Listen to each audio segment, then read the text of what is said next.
হলো বাতিলের বিরুদ্ধে হুঁশিয়ার দেওয়ার যুদ্ধ। এই যুদ্ধ ওয়াকফ সম্পত্তির যুদ্ধ। এই যুদ্ধ কবরস্থান, মাদ্রাসা, মসজিদ যেই সমস্ত সম্পদ নিয়ে আজ তারা ছিনিমিনি করছে, তাদের হুঁশিয়ার দেওয়ার যুদ্ধ। আজ যদি মোদী সরকার হোক, কেন্দ্র সরকার হোক, যেই হোক না কেন, তাদেরকে হুঁশিয়ার দিতে হবে।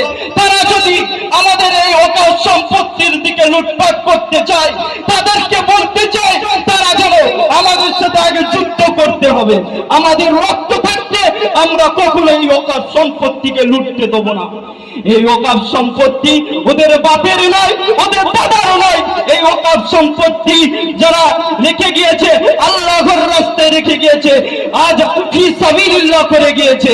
এটা গরিবদের সম্পত্তি, এটা মাদ্রাসা মসজিদের সম্পত্তি, এটা কারোর বাপের নয়, কারোর দাদার নয়। তাই আমি বলতে চাই, যদি সে সম্পত্তি যদি লুটতে চাই, সর্বপ্রথমে সর্বাগে আমাদের সাথে যুদ্ধ করতে হবে। আমাদের রক্ত থাকতে আমরা ওয়াকফ সম্পত্তিকে আমরা তাদের হাতে দিতে পারবো না। তাই মোদী সরকার বলতে চাই, যদি আমাদের ওয়াকফ সম্পত্তিকে লুটতে চাও, তাহলে তোমার গদি থাকবে না, তোমার গদিকে আমরা ছিনিয়ে নেব। মোদী সরকার, তুমি ভেবে রেখেছো মুসলমান এখনো ঘুমিয়ে আছে? না, মুসলমান জাগতে শিখেছে। মুসলমান এই সময় জেগে উঠেছে। তুমি যদি বাঘের গায়ে আঘাত করো, বাঘ কিছু বলবে না, কিন্তু যখন লেজে আঘাত দেবে তখন বাঘ চিল্লে উঠবে। তেমনি আজ আমরা চিল্লে উঠেছি। মোদী সরকার জেনে রাখো, আমি এই বাউনিয়া গ্রাম থেকে হুঁশিয়ার দিচ্ছি, যদি তুই ওয়াকফ সম্পত্তিকে লুটতে চাও, তাহলে আমাদের সাথে যুদ্ধ করো। আমরা হয়েছি ওমর ফারুক রাদিয়াল্লাহু তাআলা আনহু অনুসরণ করতে, আলী কাল্লামুল্লাহ হুজুর তার অনুসরণ করব। আজ আমরা ওয়াকফ সম্পত্তিকে লুটতে দেব না।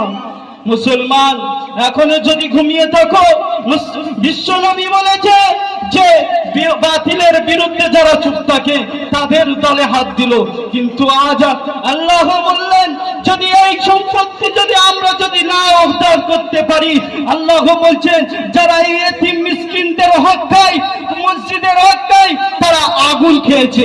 তাহলে আমরা কেন চুপ থাকবো? আমরা কি সেই দলে থাকবো? না। আজ আমরা বলতে চাই, আমরা জীবন থাকতে ওয়াকফ সম্পত্তিকে আমরা তাদের হাতে তুলে দিতে চাই না।